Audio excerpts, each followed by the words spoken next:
ಒಂದು ವಿಶೇಷವಾದಂತಹ ಸಾಧನೆ, ಹೋರಾಟ, ಆ ಮೂಲಕವಾಗಿ ಇವತ್ತು ಕರ್ನಾಟಕ ರಾಜ್ಯ ಬಿಜೆಪಿಯ ಒಬಿಸಿ ಯುವ ಮೋರ್ಚಾದ ಉಪಾಧ್ಯಕ್ಷರಾಗಿದ್ದೀರಿ. ಇಂತಹ ಒಂದು ಹಿನ್ನೆಲೆಯ ಒಂದು ವಿಶಿಷ್ಟವಾದಂತಹ ಸಾಧನೆಯನ್ನ ಮಾಡಿ ಆ ಮೂಲಕವಾಗಿ ಆ ಸಾಧನೆಗೆ ನೀವು ಅರ್ಹರಾಗಿದ್ದೀರಿ, ಆ ಪದವಿ ಸಿಕ್ಕಿದೆ. ಇಂತಹ ಹಿನ್ನೆಲೆಯಲ್ಲಿ ಆ ಪದವಿಯಲ್ಲಿ ಇರುವಂತಹ ಅರ್ಹತೆ ಜೊತೆ ಅದರ ಯೋಗ್ಯತೆಯನ್ನ ಎತ್ತರಿಸುವ ಹಿನ್ನೆಲೆಯಲ್ಲಿ ನಿಮ್ಮ ನಿರೀಕ್ಷೆಗಳು ಏನು? ಆ ಹಿನ್ನೆಲೆಯಲ್ಲಿ ನಿಮ್ಮ ಯೋಚನೆಗಳು ಏನು? ಈಗಾಗಲೇ ನೀವು ಎತ್ತಿರುವ ಪ್ರಶ್ನೆ ಪ್ರಕಾರ ನಮ್ಮ ಮುಂದಿನ ನನಗೆ ಇರುವಂಥ ಕೊಟ್ಟಂಥ ಹುದ್ದೆ ಮೇಲೆ ನಾನೇನು ಮಾಡ್ತೇನೆ, ನನಗೇನು ಅರ್ಹತೆ ಉಂಟು, ನಾನು ಏನು ಕೆಲಸ ಮಾಡ್ಬೋದು ಅನ್ನುವಂಥದ್ದು ತಾವು ಕೇಳ್ತೀರಿ. ನಮ್ಮ ಭಾರತೀಯ ಜನತಾ ಪಾರ್ಟಿಯ ಇರುವಂಥ ಕಾರ್ಯಕರ್ತರಿಗೆ ಹುದ್ದೆಯಲ್ಲಿ ಇವತ್ತು ಪ್ರಸ್ತುತ ನಾನು ರಾಜ್ಯ ಉಪಾಧ್ಯಕ್ಷರಾಗಿ ಒಬಿಸಿ ಮೋರ್ಚಾದ ಉಪಾಧ್ಯಕ್ಷರಾಗಿ ರಾಜ್ಯ ಉಪಾಧ್ಯಕ್ಷ ಕೆಲಸ ಮಾಡ್ತಿದ್ದೇನೆ. ಈ ಹುದ್ದೆಗೆ ನ್ಯಾಯ ಕೊಡಬೇಕು. ಮನುಷ್ಯನಿಗೆ ಯಾರಿಗಾದರೂ ಆಗಲಿ, ಗ್ರಾಮ ಪಂಚಾಯತ್ ಸದಸ್ಯನಿರ್ಬೋದು ಅಥವಾ ಸಾಮಾನ್ಯ ಪಾರ್ಟಿಯ ಕಾರ್ಯಕರ್ತರು, ಅದು ಪೊಲಿಟಿಕಲ್ ಬಿ ಜೆ ಪಿ ಪ್ರಶ್ನೆ ಬರುವುದಿಲ್ಲ. ಯಾವ ಪಾರ್ಟಿಯ ಕಾರ್ಯಕರ್ತರಿಗಾಗಲಿ ಅಧಿಕಾರ ಸಿಕ್ಕಾಗ ಅವ್ರಿಗೆ ಏನು ಜವಾಬ್ದಾರಿ ಕೊಟ್ಟಾಗ ಅದನ್ನು ಸರಿಯಾಗಿ ನಿರ್ವಹಿಸುವುದು ಹೇಗೆ ಅನ್ನುವಂಥದ್ದು. ಆ ನಿರ್ವಹಣೆ ಮಾಡುವಲ್ಲಿ ವಿಶೇಷವಾಗಿ ನಮಗೆ ಇರುವ ಬದ್ಧತೆ ಏನೆಂದರೆ, ನಾವು ಆ ವ್ಯವಸ್ಥೆಗೆ ಅದಕ್ಕೆ ಸಮಯ ಕೊಡಬೇಕು. ನಾವು ಸಮಯ ಕೊಡಬೇಕು, ಮತ್ತು ಅದರಲ್ಲಿ ನಮಗೆ ಒತ್ತಾಸೆ ಇರಬೇಕು. ಅಂದರೆ ರಾಜಕಾರಣಕ್ಕೆ ಬಂದದ್ದು ಯಾರು ಸನ್ಯಾಸಿಗಳಲ್ಲ, ರಾಜಕಾರಣಕ್ಕೆ ಬರೋರು ಯಾರು ಸನ್ಯಾಸಿಗಳಲ್ಲ. ನಂಗೆ ಅಧಿಕಾರ ಬೇಡ ಅಥವಾ ನಾನೇನು ಆಗ್ಲಿಕ್ಕೆ ಇಷ್ಟ ಇಲ್ಲ ಅನ್ನೋರು ಯಾರು ಇದಕ್ಕೆ ಬರಬಾರ್ದು. ಅವ್ರ ಮನೇಲೇ ಇರ್ಬೋದು, ಅವರು ಸಾಮಾನ್ಯ ವ್ಯಕ್ತಿಗಳಾಗಿ ಪ್ರಜೆಗಳಾಗಿ ಬದುಕಬಹುದು. ಈ ವ್ಯವಸ್ಥೆ ಒಳಗೆ ಬಂದ ನಂತರ ಇದ್ರೊಟ್ಟಿಗೆ ಬಡ್ದಾಡ್ಕೊಳ್ಬೇಕು.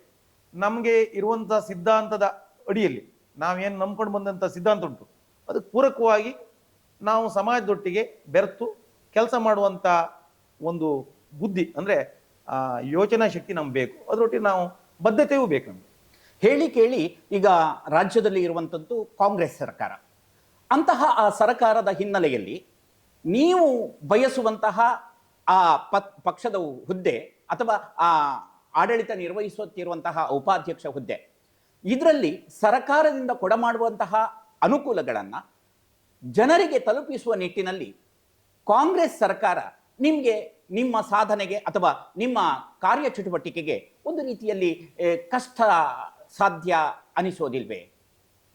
ಇಲ್ಲ, ಸರ್ಕಾರದ ವ್ಯವಸ್ಥೆಯನ್ನು ಪ್ರಶ್ನೆ ಮಾಡಲಿಕ್ಕೆ ಹೋದರೆ, ಸರ್ಕಾರ ಬಂದು 3 ವರ್ಷ ಆಯಿತು, ಮುಖ್ಯಮಂತ್ರಿಗಳ ಬದಲಾವಣೆ ಆದರು, ಹೊಸ ಮುಖ್ಯಮಂತ್ರಿ ಬಂದರು.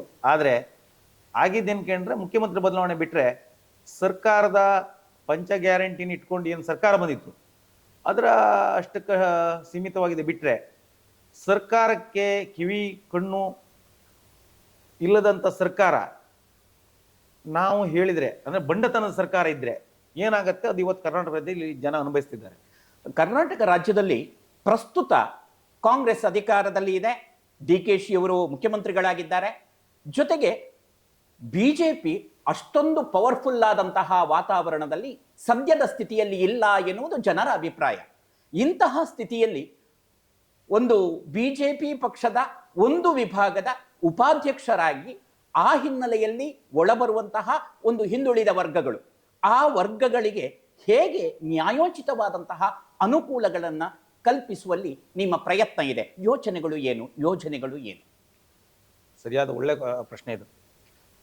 ನಾವು ಒಬಿಸಿ ಮೋರ್ಚಾ ಪಾರ್ಟಿಯಲ್ಲಿ, ಭಾಜಪದಲ್ಲಿ ನೀವು ಪ್ರಥಮ ಕೇಳಿದದ್ದು ಏನಂತ ಹೇಳಿದ್ರೆ, ರಾಜ್ಯದಲ್ಲಿ ನಾಯಕತ್ವದ ಬಗ್ಗೆ ನೀವು ಮಾತಾಡ್ತೀರಿ ಅನ್ಸುತ್ತೆ ನನಗೆ.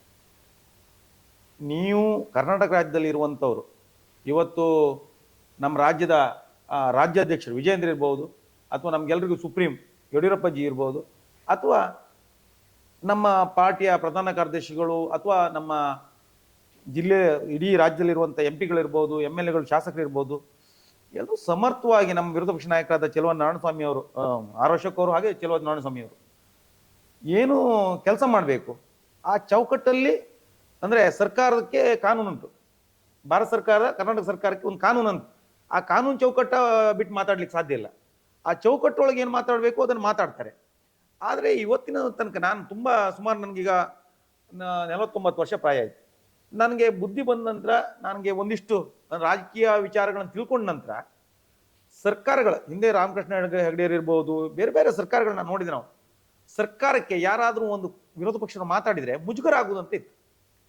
ನಾನು ನನ್ನ ಜೀವನದಲ್ಲಿ ಪ್ರಥಮ ಬಾರಿಗೆ ಒಂದು ನೋಡ್ತಿದ್ದೆ, ಒಂದು ಸರ್ಕಾರಕ್ಕೆ ಮುಜುಗರ ಇಲ್ಲ, ಸರ್ಕಾರ ಮುಜುಗರ ಆಗುದಿಲ್ಲ ಅವರಿಗೆ. ಅಂದ್ರೆ ಯಾರಾದ್ರೂ ಏನಾದ್ರೂ ಒಂದು ಸ್ಟೇಟ್ಮೆಂಟ್ ಕೊಟ್ಟಿದ್ರೆ ಪವರ್ಫುಲ್ ಆಗಿ ಕೊಡಬೇಕು ಅನ್ನುವಂಥದ್ದು ಇರುತ್ತಲ್ಲ, ಅದನ್ನು ಕೊಟ್ಟರು ಸಹ ಅರ್ಥ ಆಗದೆ ಇರುವ ತರ ಬಂಡತನ ಮಾಡುವಂತ ಸರ್ಕಾರ ಪ್ರಥಮ ಬಾರಿಗೆ ನಾನು ನೋಡಿದ್ದೆ. ಇದಕ್ಕಿಂತ ಇಷ್ಟು ಬಂಡತನ ಇರುವಂತ ಸರ್ಕಾರ ನಾನು ನೋಡ್ಲೇ ಇಲ್ಲ. ಅದು ಯಾಕಾಗಿ ಇವರು ಹೀಗೆ ಮಾಡ್ತಾ ಇದ್ದು ನನ್ಗೆ ಗೊತ್ತಿಲ್ಲ.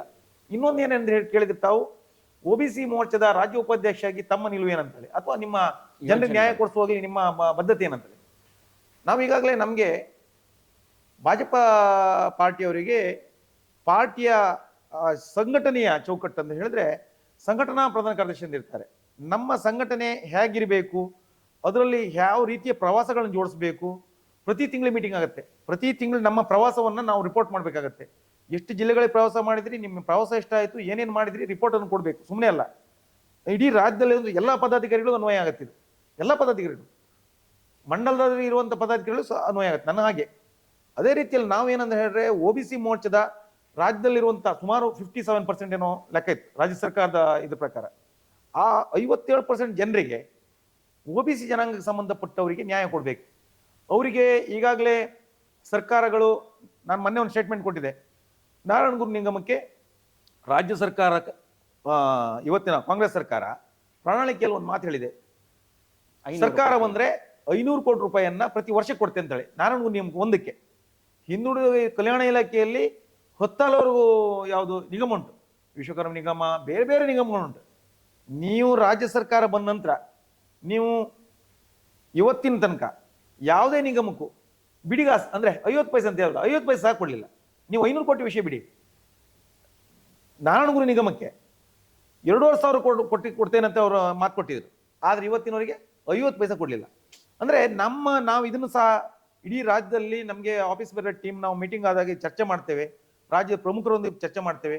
OBC ಜನಾಂಗದ ಎಲ್ಲ MLAಗಳನ್ನ, ಎಲ್ಲ MP ಅವ್ರನ್ನ ಅಥವಾ ಪದಾಧಿಕಾರಿಗಳನ್ನ ಕರೆದು OBC ಜನಾಂಗಕ್ಕೆ ಸರ್ಕಾರ ಮಾಡ್ತಿರೋ ಅನ್ಯಾಯಗಳ ಬಗ್ಗೆ ನಾವು ಯಾವ ರೀತಿಯ ಹೋರಾಟಗಳನ್ನ ಮಾಡಬೇಕು. ಲೇಟೆಸ್ಟ್ ಮೊನ್ನೆ ಈಗ ಎಲ್ಲ ಅಂದ್ರೆ ವಿಭಾಗಗಳಲ್ಲಿ ಕರ್ನಾಟಕ ರಾಜ್ಯದ ಎಲ್ಲ ವಿಭಾಗ, 10 ವಿಭಾಗ ನಮ್ಮ ಪಾರ್ಟಿಯ ಚೌಕಟ್ಟರು 10 ವಿಭಾಗ ಅಂತೇವೆ. 10 ವಿಭಾಗದಲ್ಲೂ ಪ್ರೆಸ್ ಮೀಟ್ ಮಾಡಿ ಹೇಳ್ತೇವೆ. ನೀವು ಗಮನಿಸಿರ್ಬೋದು, ಮಂಗಳೂರಲ್ಲಿ ಪ್ರೆಸ್ ಮೀಟ್ ಆಗಿದೆ. ಪ್ರೆಸ್ ಮೀಟ್ ಮಾಡಿ ಏನು ಇವತ್ತು ರಾಜ್ಯ ಸರ್ಕಾರ ಏನು ಹಿಂದುಳಿದ ವರ್ಗದ ಆಯೋಗ ಮಾಡಿ, ಆವತ್ತಿನ ಕಾಂತರಾಜ್ ಆಯೋಗ ಇರ್ಬೋದು, ಅದಾದ ನಂತರ ಜಯಪ್ರಕಾಶ ಇರ್ಬೋದು, ಈಗ ಒಂದು 600 ಕೋಟಿ ರೂಪಾಯಿ ಸುಮಾರು ಹಣವನ್ನ ವ್ಯಯ ಮಾಡಿ ಹಿಂದುಳಿದ ಇಲಾಖೆ ಅಲ್ಲ, ಹಿಂದುಳಿದ ಜಾತಿ ಗಣತಿ ಮಾಡ್ತೆ ಅಂತ ಹೇಳಿ ಜಾತಿ ಗಣತಿ ಮಾಡಿ ಅದನ್ನ 600 ಕೋಟಿ ಹಾಳು ಮಾಡಿದ್ರು ಬಿಟ್ರೆ ಬೇರೆ ಯಾವುದೇ ಹಣವನ್ನ ಅವ್ರು ಮಾಡಲಿಲ್ಲ. ಈ ಖರ್ಚನ್ನ ಜನರ ಟ್ಯಾಕ್ಸ್ ಇಂದ ಕಲೆಕ್ಟ್ ಮಾಡಿ ಅದನ್ನು ಖರ್ಚು ಮಾಡಿದ್ರೆ ಬಿಟ್ರೆ ಬೇರೆ ಏನೂ ಆಗ್ಲಿಲ್ಲ. ಅಂದ್ರೆ ಹಿಂದುಳಿದ ವರ್ಗ ಪರವಾಗಿ ನಾವು ಏನು ಕೆಲಸ ಮಾಡಬೇಕು, ಅವ್ರ ಹಣ ಎಲ್ಲಿ ಪೋಲಾಗ್ತಿದೆ, ಅದನ್ನ ಎಲ್ಲಿ ಮೀಸಲಿಡ್ಲಿಲ್ಲ, ನಮ್ಮ ಇಡ್ಲಿಕ್ಕೆ ಅವಕಾಶ ಇವತ್ತಿಲ್ಲ ಪ್ರಸ್ತುತ. ಬದಲಿಗೆ ಸರ್ಕಾರ ಮಾಡದಿರುವಂತದ್ದನ್ನು ನಾವು ಎಚ್ಚರಿಸುವ ಕೆಲಸ ನಾವೇ ಮಾಡಬೇಕಾದ ವಿರೋಧ ಪಕ್ಷವಾಗಿ. ಇನ್ನೊಂದು, ರಾಜ್ಯ ಸರ್ಕಾರದಲ್ಲಿ ವಿರೋಧಿಸುವ ಶಕ್ತಿ ವಿರೋಧ ಪಕ್ಷವಾಗಿ ನಮಗೆ ಕಡಿಮೆ ಆಯ್ತು ಅಂದೇಳಿ ಅನಿಸುವುದು ನಿಮ್ಗೆ ಅನ್ಸಿರ್ಬೋದು. ಯಾಕಂತ ಹೇಳಿದ್ರೆ ಸ್ವಾಭಾವಿಕವಾಗಿ ಆಡಳಿತ ಪಕ್ಷಕ್ಕೆ ಅಧಿಕಾರ ಉಂಟು, ಅವರು ಒಂದಿಷ್ಟು ಅಧಿಕಾರವನ್ನು ಬಳಸ್ಕೊಂಡು ಹೆಚ್ಚು ಕೆಲಸ ಮಾಡ್ತಾರೆ. ಹೆಚ್ಚು ಕೆಲಸ ಅಂದ್ರೆ ಅಧಿಕಾರಿಗಳನ್ನು ಬಳಸ್ಕೊಳ್ತಾರೆ, ಅಧಿಕಾರ ಉಂಟು ಅವ್ರ ಹತ್ರ. ಹಾಗಾಗಿ ಅದು ಹೆಚ್ಚು ಪವರ್ಫುಲ್ ಆಗಿ ತೋರುತ್ತೆ. ಸ್ವಾಭಾವಿಕವಾಗಿ ರಾಷ್ಟ್ರದಲ್ಲಿ ನಮಗೆ ನರೇಂದ್ರ ಮೋದಿ ನಾಯಕತ್ವ ಇದೆ. ನರೇಂದ್ರ ಮೋದಿ ನಾಯಕತ್ವದ ಎದುರೇ ಕಾಂಗ್ರೆಸ್ ಗೌಣಿಯಾಗಿ ತೋರ್ತದೆ. ಹಾಗೆ ರಾಜ್ಯದಲ್ಲಿ ಸ್ವಲ್ಪ ಕಡಿಮೆ ಅನ್ಸಿರ್ಬೋದು, ಆದ್ರೆ ಅಧಿಕಾರವಿಲ್ಲದ ಕಾರಣಕ್ಕೋಸ್ಕರ ಹೊರತು ಇಲ್ಲಿದ್ರೆ ಅಧಿಕಾರ ನಮ್ಮ ರಾಜ್ಯದಲ್ಲಿ ಜಗದೀಶ್ ಶೆಟ್ಟರ್ ಮುಖ್ಯಮಂತ್ರಿ ಆಗಿದ್ದರು, ಸದಾನಂದಗೌಡರು ಇದ್ರು, ನಮ್ಮ ಮುಖ್ಯಮಂತ್ರಿ ಆಗಿರುವಂತ ಅಭ್ಯರ್ಥಿಗಳೇ ಬೇಕಷ್ಟು ಜನ ಇದ್ರು. ನಮ್ಮ ಹತ್ರ ಅಸಹಾಯಕರಲ್ಲ, ನಮ್ಮ ಹತ್ರ ಶಕ್ತಿವಂತ ಟೀಮ್ ಉಂಟು. ನಾವು ಸರ್ಕಾರ ಮುಂದಿನ ದಿವಸದಲ್ಲಿ ಸರ್ಕಾರ ನಡೆಸಲಿಕ್ಕೆ, ಮುಖ್ಯಮಂತ್ರಿಗಳನ್ನ ಆಯ್ಕೆ ಮಾಡಲಿಕ್ಕೆ 10 ಹಲವಾರು ಜನ ತಯಾರಾಗಿರುವಂತ ಶಕ್ತಿವಂತರೇ ನಮ್ಮ ಹತ್ರ ಇದ್ದಾರೆ.